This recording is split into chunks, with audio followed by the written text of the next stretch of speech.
c'est Lily et je vous souhaite la bienvenue dans ma vie. J'espère que vous allez bien, moi ça va super, je suis très heureuse de vous retrouver aujourd'hui pour une nouvelle vidéo. Comme convenu, on va parler des routines, qu'est-ce que ça apporte dans la vie, comment les faire. Donc sans plus attendre, c'est parti.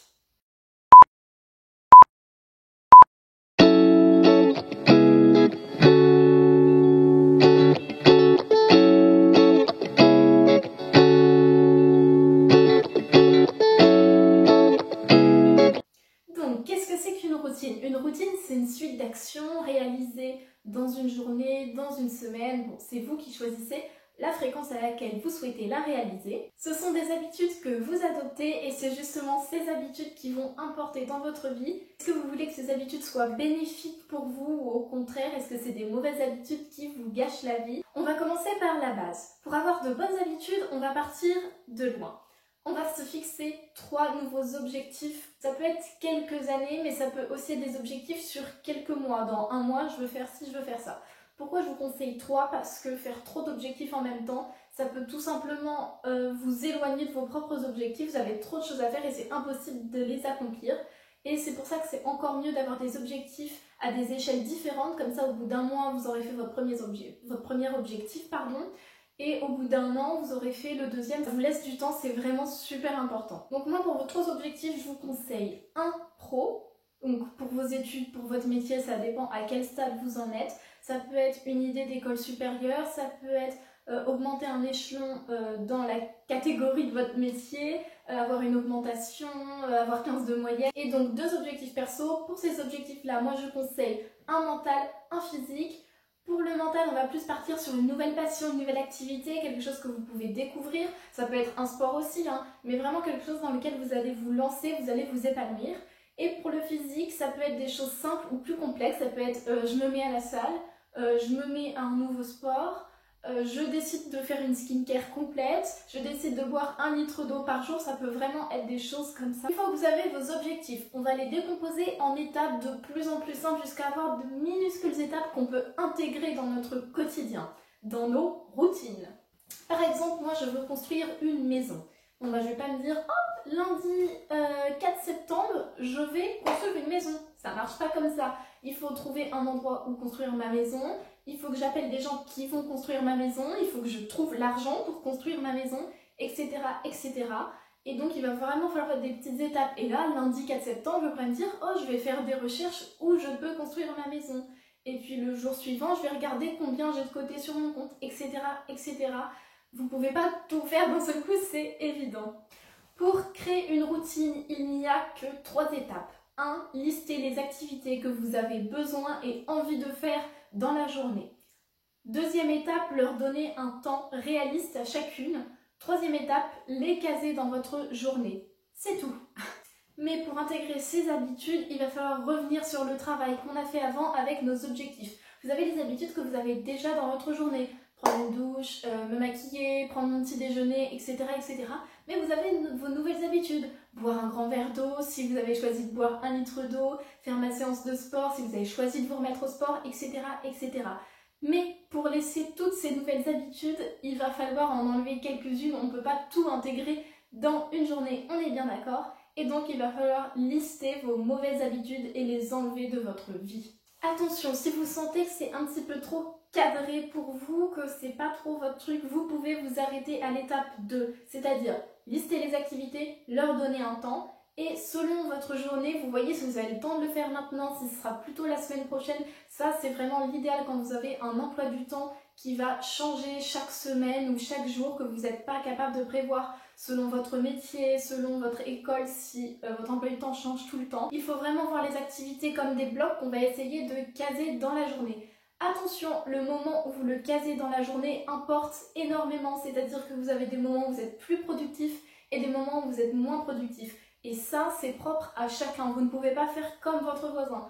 Il y a beaucoup de personnes qui font des choses le matin. Et au contraire, il y en a qui ont besoin de très peu de sommeil et qui vont pouvoir investir dans ce temps le matin pour commencer de nouveaux projets. Ou alors, il y en a qui sont motivés uniquement quand il fait nuit. Voilà, il est 22h et ils ont très envie de faire leurs devoirs. Eh bien, écoutez, casez vos devoirs de 22h jusqu'à 23h. Il n'y a pas de souci. C'est propre à chacun, comme je vous le disais. Je vais maintenant vous présenter les 2 routines les plus importantes. Effectivement, on peut avoir vraiment beaucoup de routines. Moi, j'en ai environ 5, plus toute la routine skincare, etc., etc. Mais les deux plus importantes, la routine du matin quand vous vous réveillez, la routine du soir avant de dormir, c'est les deux plus importantes. Vous ne pouvez plus vous en passer. Pourquoi c'est un avantage d'avoir des routines? Parce que vous n'avez plus besoin de réfléchir. Vous savez que votre temps est investi intelligemment. Pas de perte de temps. Vous avez également un sentiment de sécurité qui va se créer puisque vous allez avoir vos habitudes, vous allez être beaucoup plus cadré, vous allez voir, ça c'est vraiment un sentiment que j'adore et c'est pour ça que je fais des routines depuis déjà un bon moment. Donc pour toutes les personnes angoissées, c'est un petit clin d'œil à vous, ça peut vraiment vous aider. Vous ne laissez pas de place à l'inutile, ça va forcément jouer un rôle sur votre morale. Vous savez que le temps que vous avez investi vous sert à quelque chose, vous sert à évoluer. Votre temps est déjà investi dans les choses que vous aimez faire ou qui vous sont utiles. Pour vous donner un ordre d'idée, donc moi ma routine du matin dure 1h15 et le soir elle dure également 1h15. Donc je me lève à 6h pour aller en cours et je me couche vers 22h. Pour avoir 8 heures de sommeil, j'en ai vraiment besoin. 8 heures c'est le strict minimum pour moi. Donc voilà, encore une fois, il faut que ce soit exactement approprié à votre personne. Et donc le matin, c'est assez efficace, sport, douche, préparation, petit déjeuner, voilà. Je fais mes affirmations également, ça on pourra en parler dans une autre vidéo si ça vous intéresse. Et la routine du soir, on va manger, se doucher, s'occuper de soi, faire de la manifestation, ça on peut également en parler si vous voulez, mais il y a déjà plein de vidéos qui existent sur le sujet. Si ce sont de nouvelles routines, il ne faut pas hésiter à les noter quelque part et à garder les feuilles avec vous pour que vous puissiez vous habituer tout simplement. Vous ne le connaissez pas encore par cœur, vous pouvez bien évidemment le noter sur votre téléphone, mais le noter sur un papier c'est beaucoup mieux. Pourquoi? Parce que vous n'avez pas besoin de prendre votre téléphone, de l'allumer. De 1, vous ne perdez pas de batterie, surtout le matin, parce que le matin vous allez avoir besoin pour toute la journée si vous allez à l'école, au travail, etc. Et vous n'avez pas l'habitude comme ça d'aller toujours sur le téléphone. C'est vraiment un gros plus d'écrire sur du papier. Et maintenant, pour aller plus loin, je vais vous donner quelques conseils pour vous aider pour vos routines. Déjà, il faut prévoir un temps réaliste pour chaque activité que vous allez intégrer à vos routines. Et une fois que vous avez ce temps réaliste, vous l'arrondissez au supérieur. Par exemple, le matin, imaginons, je prends 12 minutes à aller à la douche. Je vais l'arrondir à 15 minutes. C'est un temps réaliste, mais je l'ai arrondi au supérieur pour être sûr de ne pas manquer de temps. Il faut prévoir une petite marge, mais petite pour éviter que vous soyez prêt une demi-heure à l'avance.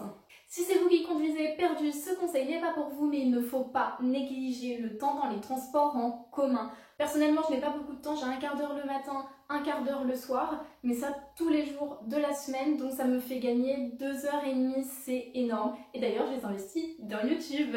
Votre temps est un investissement et vous devez l'optimiser, l'économiser. Et là, on va parler réseaux sociaux. Je vous conseille fortement, surtout les jours de la semaine, de bloquer un temps sur vos réseaux sociaux. Moi, j'ai une demi-heure sur Insta et 40 minutes sur TikTok. Si vous faites une grosse routine, vous n'allez pas pouvoir faire une suite d'activités comme ça, c'est pas possible. Prévoyez des pauses. Si votre routine est ratée, que vous n'arrivez pas à la respecter, il y a quelque chose qui cloche. Ce n'est pas vous qui êtes nul, c'est la routine qui n'est pas adaptée à votre personne. Et dans ce cas-là, il n'y a pas 30 000 solutions, il va falloir modifier un petit peu la routine. Prévoyez un temps plus long. Ou alors, très important, vous n'êtes pas obligé de tout faire tous les jours. C'est une erreur que j'ai faite. Oh mon Dieu, ne faites pas tout tous les jours. Il y a des choses que vous pouvez faire le lendemain, que vous pouvez faire le week-end. Il y a une chose que vous pouvez faire une fois par semaine au lieu d'en faire un petit peu tous les jours. Donc si ça ne colle pas, eh bien il va falloir faire moins de choses ou leur donner plus de temps. Je vous remercie de m'avoir écouté. J'espère que cette vidéo vous aura été utile. J'espère que vous la mettrez en place d'ici la semaine prochaine. Et on se retrouve donc dimanche 16h pour la prochaine vidéo. À bientôt!